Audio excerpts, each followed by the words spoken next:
Hello, the internet! It is Saturday, the 1st of February, 2025, and welcome back to the channel. February already? Shit! This year is sliding on by. The 1st of February. I can't believe January is already gone. I had a lot of things I wanted to do in January, and I didn't do any of them. Go away, I'm busy live. Yeah, a lot of things I wanted to do in this month or in the last month. I didn't do any of them, but here we are already in February. What can you say? What can you know? What can you do? You've got to roll with the punches and move with the times. That's all you can do. The year will slide by regardless of what we do and of what we say. So let's just move along with it. What I want to talk about today, you might have this in your little town. Oh, shit. Hey!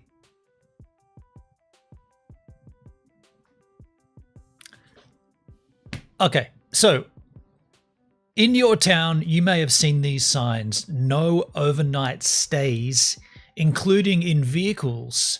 I've seen them all up and down the East Coast. I've seen them all up and down. I've seen them everywhere in Australia. These signs, no overnight stays, even in cars. Now, what they're referring to is you're not allowed to park up and stay.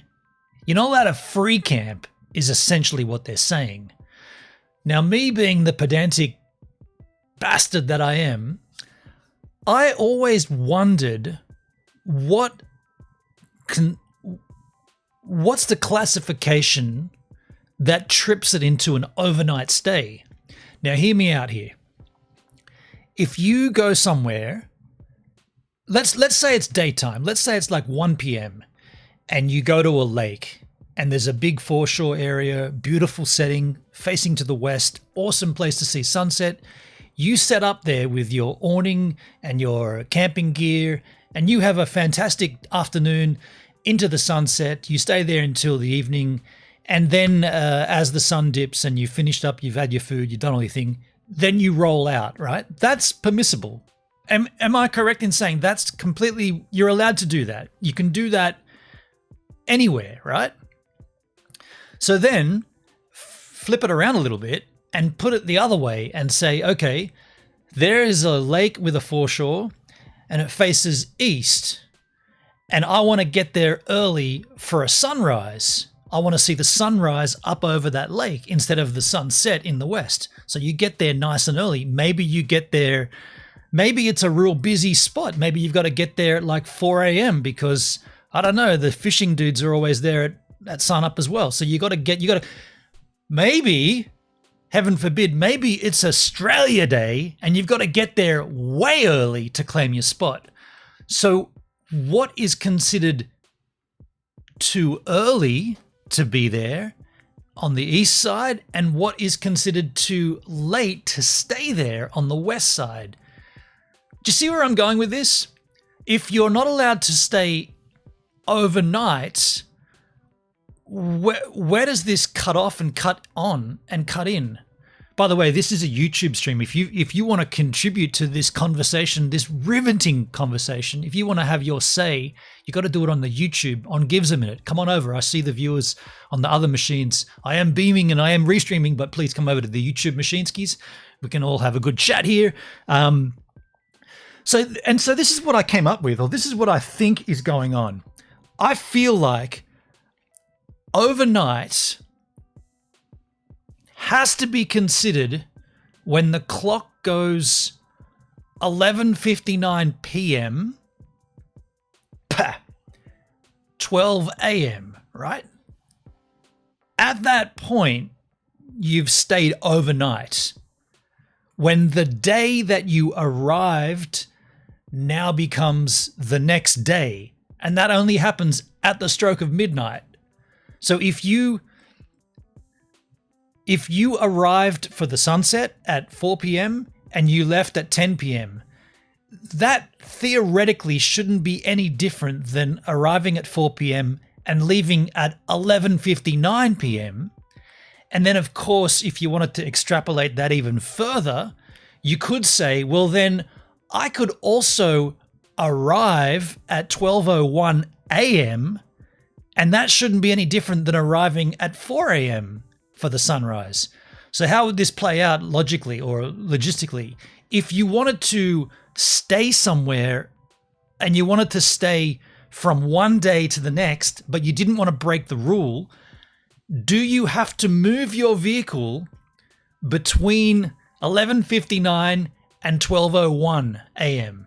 You see what I'm saying? If you just moved your vehicle, it's no different than arriving or leaving at those times.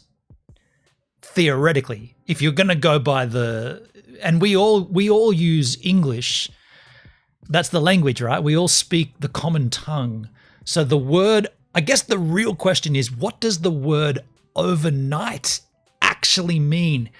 And to answer that, who else better to ask than ChatGPT us machine? Let's make this larger. Whoops, that's the wrong one. Let's make this larger here.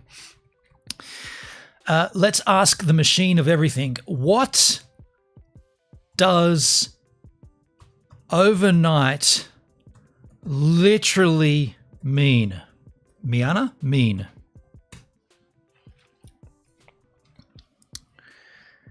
Literally, overnight means during the night or throughout the duration of a single night.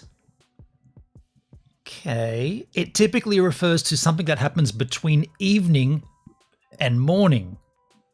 Yes. For example, she stayed overnight at a friend's house. She spent the night there. The dough should be left to rise overnight. It should rest for the duration of the night. Okay, it's not really helping us in this quest, but it can also mean suddenly or very quickly, as if in one night, in a figurative sense. He became famous overnight. He became famous very quickly. Okay, so to break this down even further, means during the night. Okay, so then let's take it even further. When does night become, or when does, it says here something that happens between evening and morning. So when does evening become morning? So when does evening, I'll put that in inverted commas, become morning? Whoopsie. Oops, got to scroll down, skis. The transition from evening to morning is generally defined by midnight, 12 a.m. Yes, okay, so that's the literal definition, but it also depends on context. Evening typically starts around 5 to 6 p.m. and lasts until night, which is usually after sunset. Night continues until midnight, 12 a.m., and into the early hours of the morning. Night continues until midnight and into the early hours of the morning? You're defining two things and using them in the same context? Morning usually starts at midnight, bingo bango, 12 a.m., but it is often thought of as beginning around sunrise between 5 to 7 a.m., depending on the season and the location. So in a literal sense, 12 a.m. marks the beginning of morning, yes. However, people often consider morning as when they wake up, usually after dawn. Would you like a more cultural or scientific perspective on this transition? It's definitely scientific. Hit me with a scientific. Hit me with the scientific. Hit me with a scientific one. Scientifically, the transition from evening to morning is based on astronomical, meteorological, and circadian factors rather than a fixed time clock. Here's how different scientific perspectives... Okay, so we don't want that, by the way.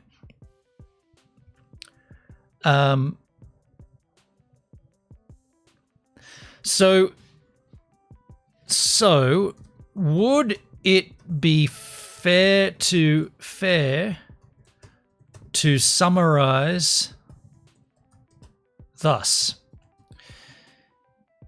Evening is, nighttime, not evening. Nighttime is up until 12 a.m. and morning commences at 12. Oh no, it'd be the other way around, wouldn't it? It'd be 11:59 p.m. 11:59 p.m. skins, and morning commences at 12 a.m. So would it be fair to summarize thus? Nighttime is up until 11:59 p.m. and morning commences at 12 a.m. Let's see what ChatGPT responds with. Says, yes, by strict clock-based convention, night ends at 11:59 p.m. and morning officially begins at 12 a.m. However, in a practical, scientific, and cultural terms, this is more an arbitrary human construct than a natural transition if we consider astronomy, meteorology, and biology. So while 12 a.m. is morning by definition, many real-world systems, nature, weather, and biology, treat it as night until the approach of dawn. So would you say you're looking for a pure technical? So I'm going to say I'm looking at it in relation to strict council regulations that state no overnight stays, even in vehicles, at scenic lookout, or it doesn't have to be scenic, at various parts of the coast, along various parts of the coast of New South Wales, to give it a geographical restrictions. So I'm looking at it in relation to strict council regulations that state no overnight stays, even in vehicles, along various parts of the coast of New South Wales. Specifically, I'm trying to define when I have. I'm trying to define when would be the absolute latest. Oh, actually, you know what? I might put this into a separate one. Specifically, I'm trying to define when would be the absolute latest I could leave and not break that rule. And conversely, when would be the earliest I could arrive and not break that rule. That's pretty clear. I'm looking at it in relation to strict council regulations that state no overnight stays, even in vehicles, along various parts of the coast of New South Wales. Specifically, I'm trying to define when would be the absolute latest I could leave and not break the rule. Break the rule. And conversely, when would be the earliest I could arrive and not break the rule? I might make that into a new sentence. You know, you gotta remember grammar when ChatGPTing. Let's see what ChatGPT says.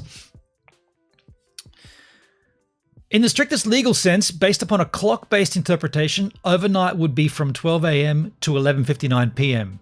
Bingo, bango, right on. So if a New South Wales council regulation states no overnight stays, even in vehicles, then the latest time you could legally leave without breaking the rule, 11:59 p.m. The earliest time you could legally arrive without breaking the rule, 12 a.m. However, some councils may interpret overnight as including the late night hours before dawn, especially if enforcement is based on intent rather than a strict time cutoff. To be extra safe, check your local council guidelines. Consider leaving before 10 p.m. or arriving after 5 a.m. Wow. So what I'm getting at, and the reason I'm doing this, and by the way, I'm not facing, like, it's not a problem. Like, it's not affecting me. I'm just doing it out of general curiosity. Because we just had Australia Day, and like people, it comes up in the news a lot. People claim their territory very early. I've heard stories about people arriving at Sydney Harbour 2 days before Australia Day to secure a spot, right? So they are literally camping out on these nature reserves on the edge of the harbour to be able to have that spot And the obvious reason is to get a better vantage point for the fireworks, right? Because fireworks on the Sydney Harbour Bridge, it's beautiful to see, but you often can't get anywhere near it because everyone's there. So getting there earlier and staking your claim in the ground and camping out, technically you're breaking the law. However, what about if you held it for a friend and you didn't stay? Like if you stayed there from blah blah blah till 10 p.m. and then you subbed out another person, it'd have to be subbed out at the 11:59 point though, wouldn't it? There'd have to be a window of time when no one is there. So there'd be a pocket of about a minute when 11:59 becomes 12 and there's no one claiming that spot. That way they could not break the rule. You see what I'm saying? I feel like we've got our answer here. Well, I have. No one else is chatting with me at the moment. This chat's very, very quiet here on YouTube right now. I see the viewers watching, but I don't see anybody chatting. That's all right. I think I've got my answer. The concept of overnight staying is when the clock strikes midnight. That is overnight. So, I mean, look, it'd be very interesting to have this argument with a ranger if it ever happened, because you could either leave before midnight or you could either arrive after midnight, and you're not breaking that rule. Don't forget, and this might sound even more pedantic, if you think, what the fuck is this guy talking about? Why doesn't he just, why is he being so strict with the rule? How about this? Not everybody works on a 24/7, everybody works 24/7, but not everybody operates in the daylight hours. What about shift workers? What about crew that are not, awake during the hours of the day that we are? Nighttime workers, they might have a different set of waking hours. So that's why we have the clock. That's why there is a clock, right? So that we can all have we've all got the same time. You see what I'm saying? So if it says no overnight stays and you work shift work, you could flip that around and say, well, does that mean overnight? Like if you work nights, does that mean your overnight is actually 11:59 a.m. when it becomes 12 noon? So in the middle of the daytime, what we consider daytime, because your shift, I mean, you'd have to really, really want to argue that if it came down to it. But I'm just saying, there are other people, or there are a bunch of people that don't have the exact same time clocks in terms of waking hours that the rest of us have. So this is where this might come in handy for them. Very interesting. I'm going to just ask one more question here. Would arguing this point stand up in a court of law if it came to it? I don't know how this will respond. Oh, wow. Says yes, if the regulation only states no overnight stays without further clarification, then a strict legal argument could be made that overnight literally means the duration of the night and morning officially begins at 12 a.m. Therefore, leaving by 11:59 p.m. or arriving at 12 a.m. does not constitute an overnight stay. So if you might need this. I don't need it, but you might.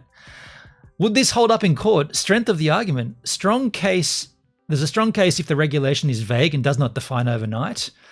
The weaker case if the council provides an explicit definition, for example, no stays between 10 p.m. and 6 a.m. Ooh, but the signpost just says no overnight stays. And then it says in brackets, including in vehicles. Key legal considerations, common usage. Courts often interpret words based on common understandings. Some councils may argue that overnight includes the entire late night period until sunrise rather than a strict 12 o'clock cutoff. Intent of the law. The rule aims to prevent people from using vehicles for camping or sleeping overnight. A ranger might argue that arriving at 12 a.m. still aligns with the intent of staying overnight. Yeah, true. Precedents. If previous cases have ruled that overnight extends beyond midnight, that could set a precedent. The risk versus reward, blah, blah, blah, blah. Best approach, check local councils. Da, da, da, da. You've hit the limit of free G. Blah, blah, blah, blah, blah. So what I'm seeing there is as long as the signpost stipulates no overnight stays and nothing else, then you're good to argue that point if you needed to. Now, the other question I've got is it illegal to stay in a vehicle overnight? Let's ask. Is it illegal in New South Wales to sleep in a parked vehicle? And I'm not even going to put like in a note in like a tourist area. I'm just going to put like regular, right? Just anywhere. Is it illegal in New South Wales to sleep in a parked vehicle?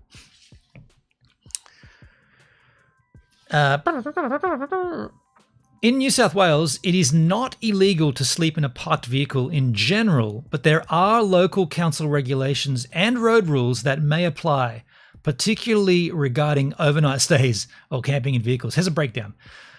Local council regs. Many coastal or popular tourist areas in New South have specific rules against overnight parking or camping in vehicles, particularly for the purpose of sleeping or staying overnight. These regulations are often put in place to maintain public safety, protect the environment, or limit disturbances. The rules vary by local government areas, so some councils may have restrictions from sunrise to sunset. Road rules. According to New South Wales road rules, sleeping in a vehicle is not prohibited if you're parked legally. Sleeping in a vehicle is not prohibited, so it's okay if you are parked legally, e.g. in a designated parking area and not obstructing traffic. However, if the vehicle is parked in an illegal location, such as on the side of the road, blocking a driveway or restricted area, you could receive a fine.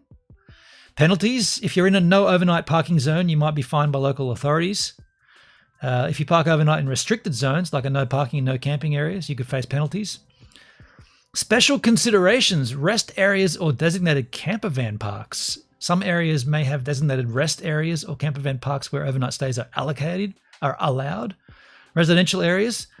Parking in residential zones may be more closely monitored. Even if it's not strictly illegal to sleep in your vehicle, your presence could raise concerns with locals or authorities. Key takeaways. So I guess what we're seeing there is it's almost a contradiction, right? Because there is a pretty well established rule that if you are tired, if you're tired and you're driving, right, you need to stop. It's even called Stop, Revive, Survive. That's the slogan. Yo, Doug, how you doing, man? Yeah, Stop, Revive, Survive. So if you're driving and you feel the effects of lethargy, or if you start feeling drowsy, because drowsy drivers die, you need to pull over and rest for the safety of yourself and every other road user. However, if you go to sleep, you could be breaking the rules. What a fucking major contradiction, right? We want you to stay safe for your safety and for everybody else using the roads, but if you go to sleep, well, damn, you're breaking the rules at that point. And what about homeless people? What about homeless people living in vans? What about van lifers that don't have anywhere else to go? It doesn't seem like these rules seem archaic. And they don't seem like they're set up for today's life, right? Like some people live in vans. They don't actually have a home. What happens to those dudes? Move along. Move along to where? To the next spot.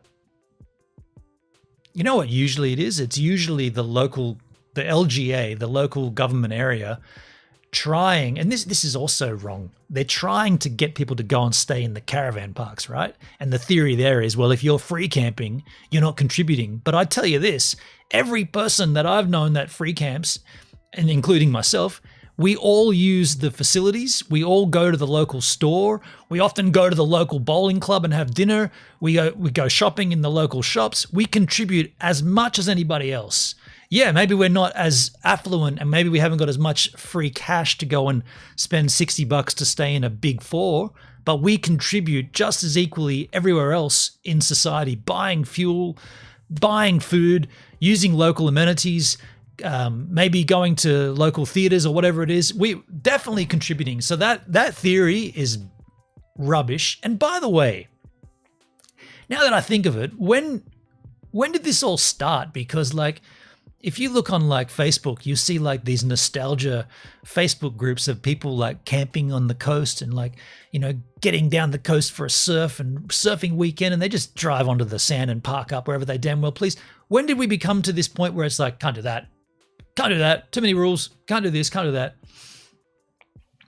Dugsky, we have no overnight camping around the foreshore here. Most coastal areas do have that, and I mean, I know my local area, all of it's forbidden, right? You're not allowed to do it, but people do it. I got photos of people doing it all the time, dude. I got photos of people doing it in the most blatant spots, like just obviously free camping.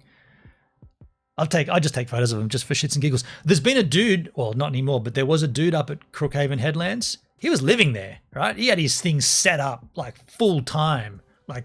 And that's the edge of like an Aboriginal settlement. And I just wonder if he's part of the settlement and he got booted out for doing something lousy. I don't know, but he was living there for months. He's no longer there, but was there for a long, long while. Tarpaulins put up and everything, you know, like half caravans, tarpaulins and everything.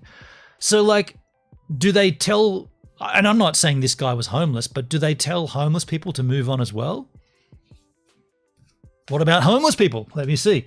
What about for homeless people?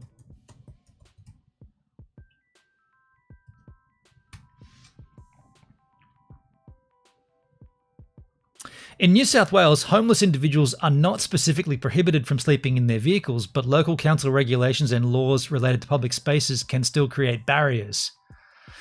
Sleeping in vehicles for homeless people. No specific criminalisation for the homelessness. Being homeless and sleeping in a vehicle is not illegal in itself. However, the act of parking in certain areas may violate local parking or camping restrictions. So what they're saying there is you can do it, just don't do it here. Local council restrictions. Many councils have overnight parking bans, especially in popular tourist areas. Yes, we know that. Public spaces and trespass. Public spaces or areas. While homeless people may seek shelter in parks or other public spaces, local councils or authorities often regulate overnight stays in these areas. Sleeping on public benches or in parks without permission may result in trespass. Move on laws. In some areas, police or council officers can issue a move on order if a person is loitering or camping in public areas. This applies to both homeless and non-homeless individuals and can be used to relocate someone from public spaces where sleeping is not allowed. Okay. Designated homeless services and shelters, so those places are obviously allowed. Police enforcement practices. Police discretion. Enforcement of parking and camping rules may vary depending on local police. Supportive approach in some areas. Wow. Dugsky, we small minority spoil it for the campers that do the right thing, like leaving rubbish. I mean, of course, yeah. That's obviously a big factor here. People that do free camp and trash the joint, right? But I'll tell you, man. In everywhere I've been, everywhere I've free camped, and everywhere I've paid to camp, there has been trash and crap everywhere. Doesn't matter if it's a designated camping area or a free camp or even a holiday park. There's crap all over the place. So people trash the area regardless of whether they're paying to be there or whether they're just free camping. But it does suck. It does suck. Now, what about if you identify as Aboriginal? What about if you identify that way? What if you identify as Aboriginal? Because they can do what they like, right? In New South Wales, identifying as Aboriginal does not provide specific legal exemptions from parking or camping restrictions in public spaces. However, there are broader legal and social protections for Aboriginal people, as well as special considerations regarding cultural practices and discrimination. Here's a breakdown. Cultural considerations. Aboriginal cultural practices. In some cases, Aboriginal people may be allowed to maintain traditional ways of life that include living or staying in the open or in a mobile dwelling such as vehicles. especially if they are on ancestral lands. Oh, this gets very, very complex because isn't all of it ancestral lands? Isn't it? Doesn't the saying go, always was, always will be? Isn't it all Australia? It was not all of it, right? And the reason I'm asking this is because there are places down the coast here, a place called Red Point in particular, where there is an Aboriginal settlement right on the point there. And it's like, well, if anybody else parked up there and set up camp, you wouldn't last too long, right? But if you are ancestrally aware and that's an area of great consideration, I guess it's okay, is what I'm seeing. Local regulations regarding camping or parking will still apply even if a person identifies as Aboriginal. Cultural significance. So what, they get moved on? They don't get moved on though. Cultural significance. Aboriginal people may have a strong connection to the land. May have? I thought they do have. In some cases, this can influence council policies or attitudes towards those who identify as Aboriginal, especially when it comes to ancestral land. But this is often specific to land management and customary law. And this is a big grey area. Legal protections for Aboriginal people, racial discrimination in 1975. Under the Federal Act, it is illegal to discriminate against someone based on their race or ethnicity, including when they are homeless or living in a vehicle. Hold on a second. Under this Federal Act, it is illegal to discriminate against someone based on their race or ethnicity. But isn't this what everything above just said? This is giving you specific use cases if you are Aboriginal. That is, these cultural considerations are only for Aboriginal people. So that is racially discriminating against anybody who's not Aboriginal. Isn't it? Or am I getting that wrong? It just outlined 2 points that are specific to Aboriginals, and then it says, under the Racial Discrimination Act of 1975, it is illegal to discriminate against someone based on their race or ethnicity. But that's exactly what these points are doing. They're giving different cases for different races, quite clearly. Ooh, this is a grey, dirty, dark area we've gone down here, folks. Shit. The New South Wales Anti-Discrimination Act of 1977, similar protections exist at the state level to prevent racial discrimination. Okay. Homelessness and Aboriginality. Indigenous homelessness. Aboriginal people face higher rates of homelessness compared to the general population. Why? As a result, some advocacy groups and legal services may take a culturally sensitive approach when assisting Aboriginal people who are homeless or facing legal challenges. Now, I'm talking more about living in a van, but supportive services. There are several organisations and government programs that provide tailored support. Okay. Move on orders and public space regulations. If an Aboriginal person is sleeping in a vehicle in a public space that has a no overnight parking restriction, they are still subject to these regulations and move-on orders may apply. Wow, it just contradicts itself though, because it says up here that they're not. If they're culturally significant, they might have a strong connection to the land. Damn, what a grey set of areas we've discovered here. It says, however, Aboriginal people have the right to challenge unfair treatment, especially if they believe they are being discriminated against or criminalised based upon their identity or circumstances. But isn't that exactly what we're trying to mitigate against here in the Racial Discrimination Act? Under this federal act, it is illegal to discriminate against someone based on their race or ethnicity. Wow. Damn, dude. I guess the reason I hit that point was because surely this comes up, right? Surely this pops up from different areas. The other one that I want to hit, I mean, that, by the way, that didn't clear anything up for me at all. That just made it grayer than it was before. But let me hit this point. What about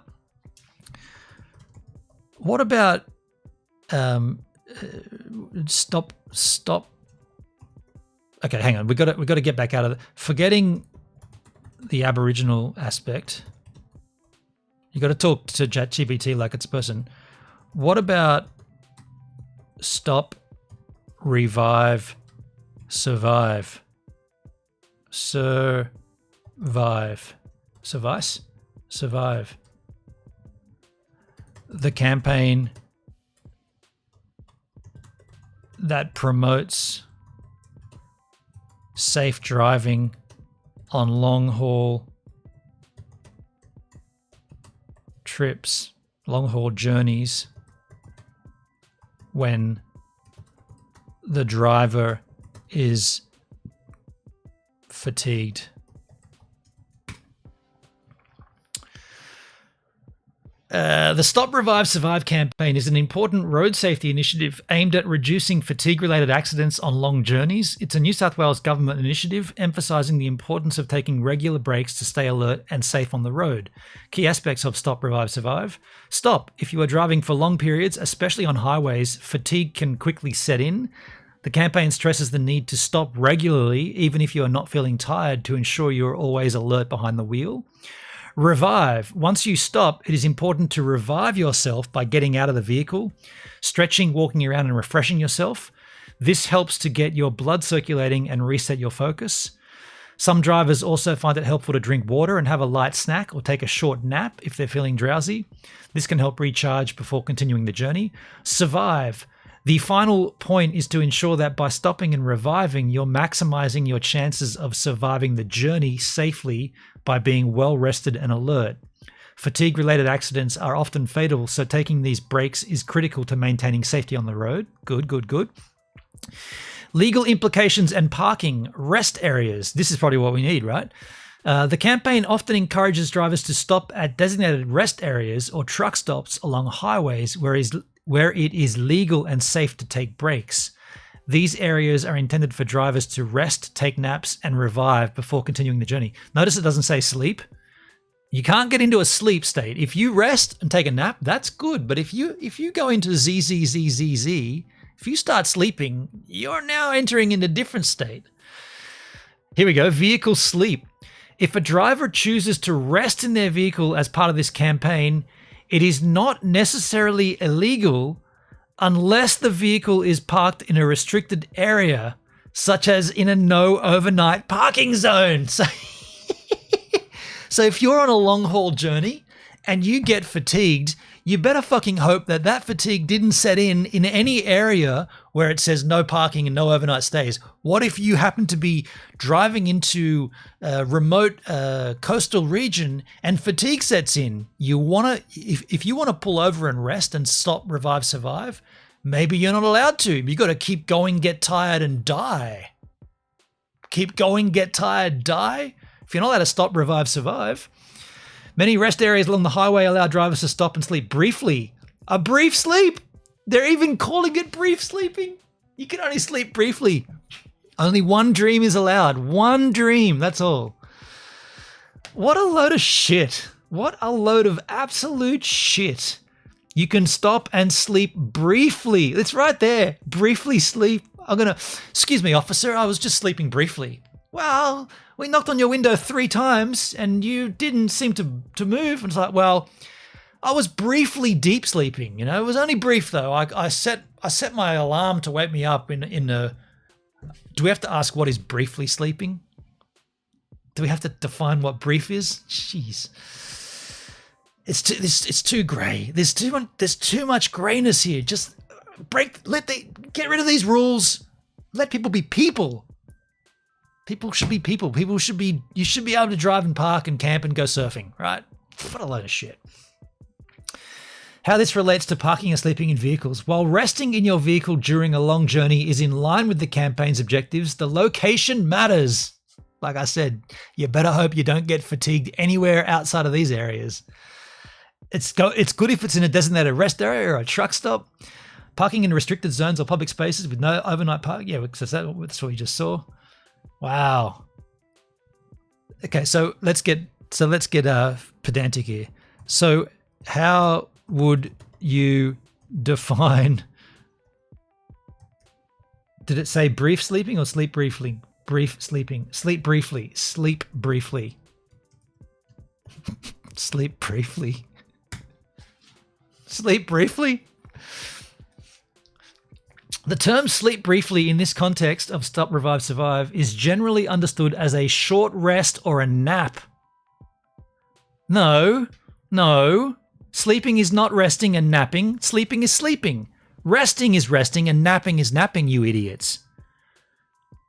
Says here, it's generally understood as a short rest or a nap to combat fatigue, rather than a full sleep.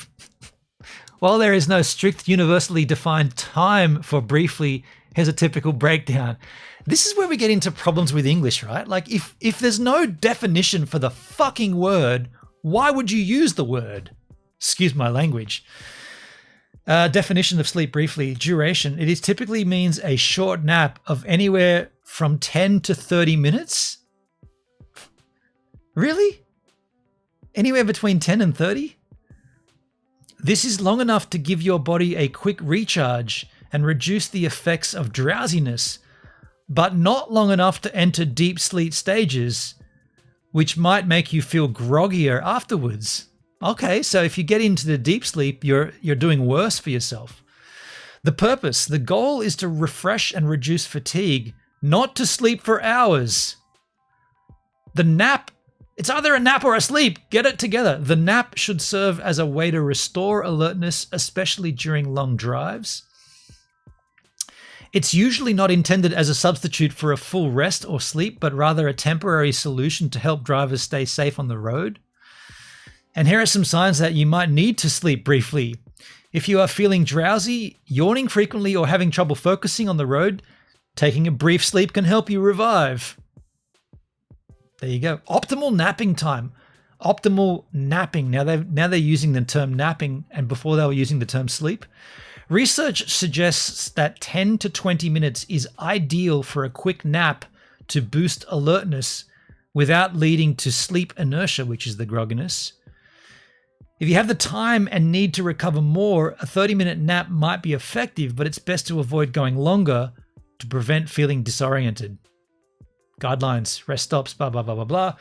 Wow, dude. Like I said, a whole slew of gray areas in this, right? Like if you wanted to argue it, you could tell the cops, I'm sleeping briefly. Anywhere between 10 and 30 minutes should cover you. If the cop says, we've been sitting here watching you and you've been here longer than 30 minutes, you might have trouble. You might be like, well, okay, maybe I am in a deep sleep state. And I don't know, maybe I'm groggy as well and I don't know where I am. I don't know.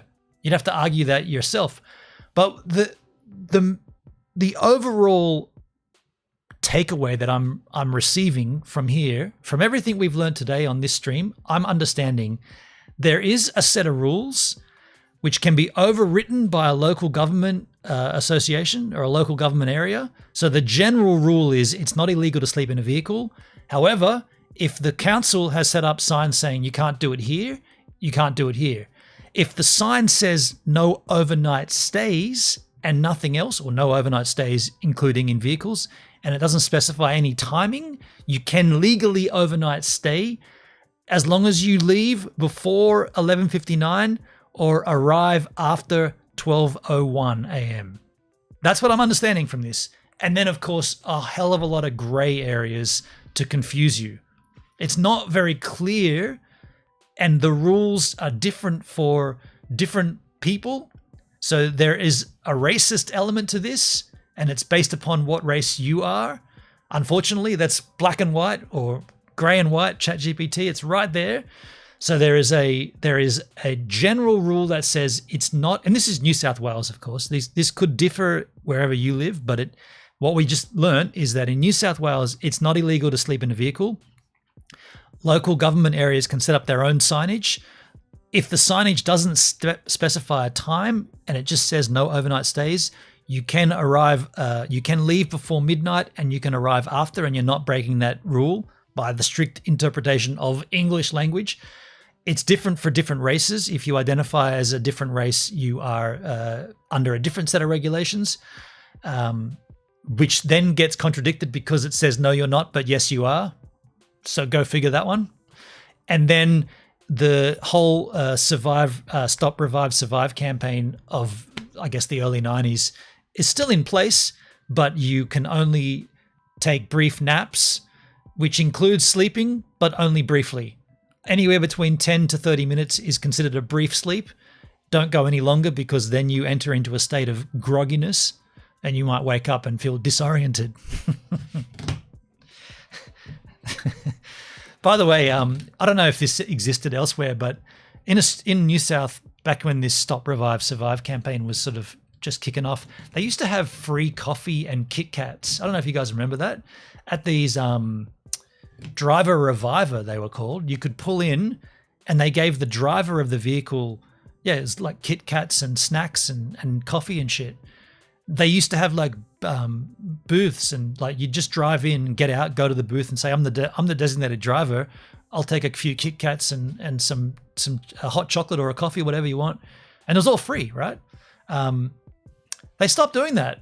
I don't know why. Like it seemed like, are they genuinely serious about, and by the way, this usually occurred during holiday periods, like times of more and more traffic on the roads, like coming up and down the South Coast. That was big. End of the year, Christmas to holidays, they'd have these driver revivers, and I don't know, like, did that work? Let's do a little searchy search.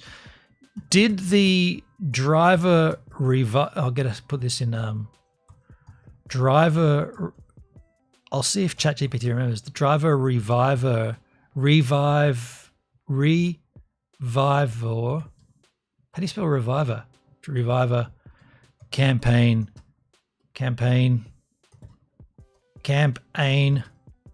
of the early 90s in New South Wales,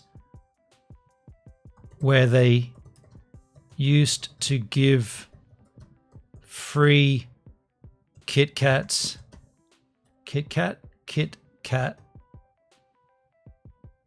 and coffees to the designated driver, all along the coast at peak holiday periods.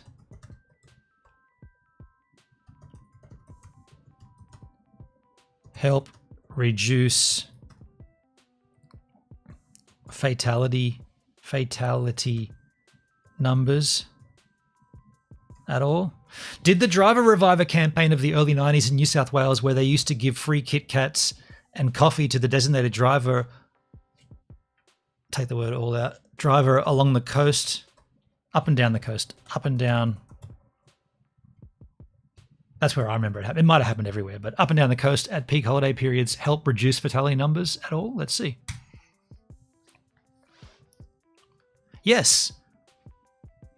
The driver reviver campaign, which ran in the early 1990s in New South Wales and other states, was successful in raising awareness. Did it help the numbers, though, about fatigue-related crashes and providing drivers with a safe way to refresh during long journeys? It primarily targeted long-haul drivers, particularly during peak holiday periods. That's what I said.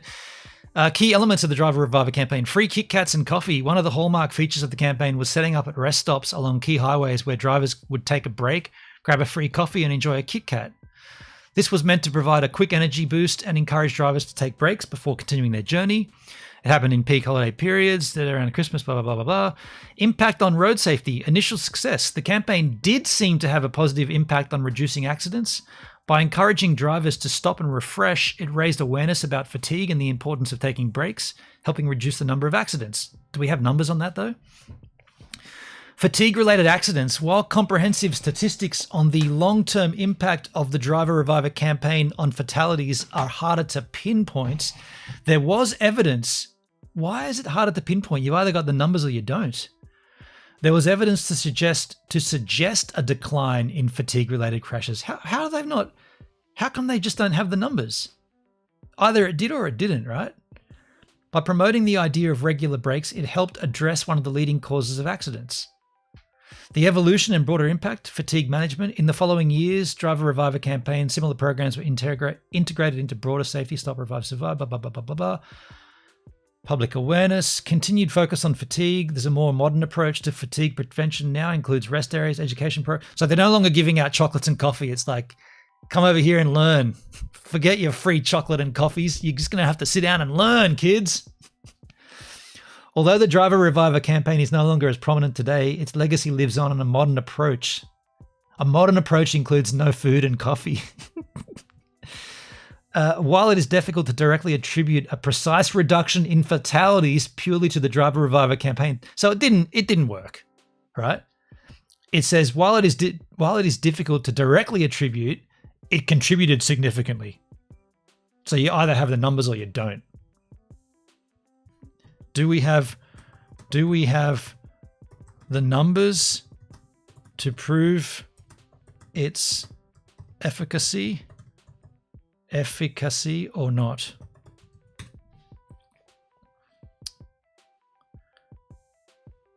While the campaign was a popular initiative, quantifying its direct impact is a bit more complex. There are some general insights into the success of the campaign, but precise statistics are not readily available. What a load of shit.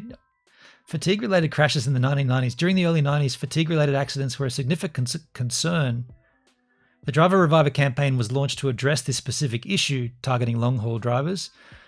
New South Wales road safety data from that period suggests fatigue-related accidents were a key factor. So what? So they're no longer a key factor? So fatigue isn't a key factor anymore? It was just in the early 90s? We got better as drivers? Impact of the campaign, anecdotal evidence. They don't have a number? In a broader context, Australia experienced a decline in fatal road accidents overall, driven by multiple factors, including increased seatbelt usage, improvements in vehicle safety, and heightened awareness of driving while impaired or fatigue. Wow. Statistics. New South Wales road safety statistics show fatigue was responsible for around 20 to 30% of fatal crashes in the 90s. This number began to decline towards the late 90s as awareness like the campaign took hold. While it is not possible to say with certainty that Driver Reviver campaign was the sole reason, it's part of a broader set of initiatives. Wow. Current state of fatigue-related accidents. More recent data still accounting for a significant portion of fatalities, but have been steadily reducing. So we're getting better as drivers. The ongoing success of programs designed to combat fatigue, driver fatigue, including rest areas and road safety. So, wow. So while there isn't a single set of statistics directly linking Driver Reviver to a measurable reduction in fatalities, it played an important role. But there's no facts. Damn, dudes. So, this is going to get cheeky. Would it be fair to say not drinking coffee or drinking coffee and not eating Kit Kats or eating Kit Kats has no effect on driver fatigue? What I'm trying to get to is, why did they stop giving out the free chocolates? It would be fair to say that drinking coffee or eating Kit Kats alone likely doesn't have a significant impact on long-term driving fatigue. However, there are important nuances to consider. Caffeine in coffee, okay. Caffeine is not a cure for fatigue. It temporarily masks the symptoms. Bingo, bango. Kit Kats, which is just sugar. Kit Kats, being sugary snacks, provide a temporary energy boost. It's short-lived and followed by a crash, which can leave the person feeling more fatigued. Probably shouldn't use that word in this context. So the question begs, so why did they stop giving the free Kit Kats? Kit Kats and coffee. Obviously, it was a funding thing, right?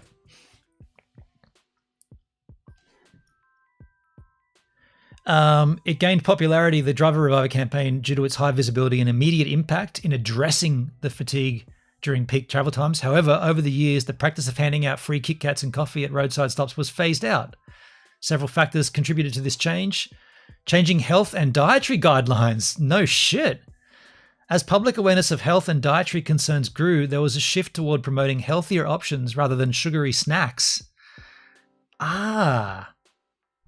Yo, bored much over on Beamski. How you doing, man? We're on YouTube. I see a comment though. I think the question was to AI was a bit too complex. No.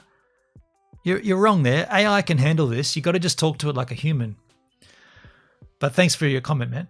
The consumption of sugar and excessive caffeine has been linked to various health issues, including weight gain, diabetes, and heart problems. I mean, gaining a little bit of weight but keeping the roads safe, it's a gamble there, isn't it? Kit Kats, while providing a quicker sugar rush, were not considered the most appropriate snack for promoting long-term health, and coffee, when consumed in excess, could have negative health impacts. So they were killing us, but just not through fatigue. What have we uncovered here? They basically were killing us. They were killing drivers, but not through road accidents. They were doing it long-term. I remember people were coming in and claiming heaps of those Kit Kats, you know, like doing loops, coming back and just getting more Kit Kats and doing circuits coming back. So they were basically killing us, but we weren't having accidents. The change reflected a broader move towards promoting a more balanced nutrition at public events. Okay. Logistics and cost considerations. Providing free coffee and snacks at rest areas required substantial resources, including volunteers, supplies, and funding. Over time, as public awareness increased, the necessity for handing out free items has diminished. The financial cost may have been reconsidered in favor of funding together. Okay, so I just got too much money. Behavioral insights. Over time, data suggests driver fatigue is not something that can be Driver fatigue is not something that can be effectively countered by brief stimulants. Proper rest, including short naps, not those brief naps. Only brief naps. Brief sleeps, was increasingly recognized as the best solution for combating fatigue, especially on long trips. The idea of a quick fix, coffee and sugar, was replaced with a more holistic approach to driver safety, encouraging drivers to rest appropriately and take measures for their well-being while on the road. So do it yourselves. Go and get your own snacks. You're not getting freebies anymore. Drive safely. Have a nice day. Conclusion. The decision to stop giving out free Kit Kats and coffee was influenced by a combination of factors: a shift towards promoting healthier and effective long-term fatigue, the evolution of road safety campaigns focusing more on the importance of proper rest, logistical and financial considerations. There you go. Despite the shift, driver reviver concepts still live on. Roadside rest areas, you can still see them there. They're still in position. Like and some of them still say free coffee for the driver. I mean, those signs are just still sitting there. You can stand there as long as you want. You're not getting a free coffee though. Wow, what an uncovering of complex situations. I mean, we've learned a few things here today. I definitely have. I mean, far out. How deep did this get? What far out. I just wanted to learn about overnight stays and whatnot, and we got so deep, and all this talk, I want to kind of go and get a Kit Kat and a coffee. Hey, like, share, and subscribe the content if you enjoyed this live stream. It's just been Doug in the chat and bored much over on the Beam machine. I'll catch you guys later on another stream, I think. I don't know, maybe later on today. Who knows? Cheers. Drive safely now.